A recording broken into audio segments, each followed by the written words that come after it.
ఆఖరికి ఆ విషయం తెలుసుకొని 20 జూన్ నాడు పొంగులేటి శ్రీనివాసరెడ్డి నాకు ఫోన్ చేసిండు. నేను చేయలే, ఆయన చేసిండు నాకు.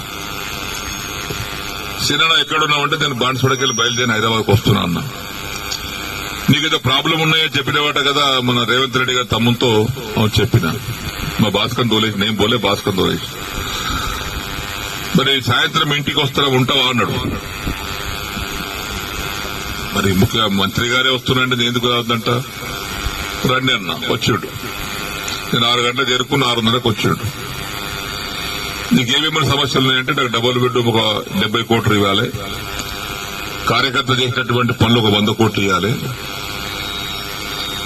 రెసిడెన్షియల్ స్కూల్ పని బంద్ అయింది దానికి పైసలు ఇవ్వాలి, దవాఖానా పైసలు పని బంద్ అయింది దానికి ఇవ్వాలి, ఆడ సిద్దాపూర్ చెరువు పని బంద్ అయ్యి దానికి పని జాగాలి, లిఫ్ట్ ఇరిగేషన్ పనులు బంద్ అయిన ఇది జాగాలి, కోటగిలో దవాఖానా పని బంద్ అయింది అది జాగాలి, వన్నిలో దవాఖానా పని బంద్ అయింది అది జాగాలి.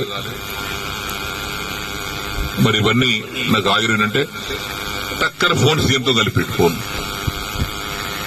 మాట్లాడు సీఎం అవుతుంటే ఇప్పుడు ఎందుకన్నా రేపు తర్వాత మాట్లాడదాం, లేదు మాట్లాడు ఇచ్చాడు. సీఎం గారు మాట్లాడు, సీనా రేపు పొద్దున మీకు టిఫిన్ బ్రేక్ఫాస్ట్కి వస్తున్నా అన్నాడు. రెడ్డి అన్న వచ్చి టిఫిన్ చేసిన తర్వాత ఇవన్నీ నేను చెప్పినాన్ని నాకు ఇవన్నీ సమస్యలు ఉన్నాయి, మీరు ఓకే అంటేనే కండువ కప్పుకోవట్లేదు, కప్పుకోవడం నాకే పైసలు అక్కర్లేదు, నాకు ఏం అక్కర్లేదు. నుండి మంత్రి పదవి కూడా వస్తుంది అనుకుంటా, మంత్రి పదవి వస్తుంది చేసిన మస్తు చేసిన, ఇక స్పీకర్ చేసినట్టుగా మంత్రి పదవి నాకెందుకయా వద్దన్నా. అన్ని హామీ ఇస్తున్నా, 6 మాసాల్లో కూడా పూర్తి చేస్తా అన్నాడు. ఇవన్నీ కండువ కప్పుకున్నా. ఆ కండువ కూడా జాతీయ కండువ కప్పుకున్నా, నయమైంది.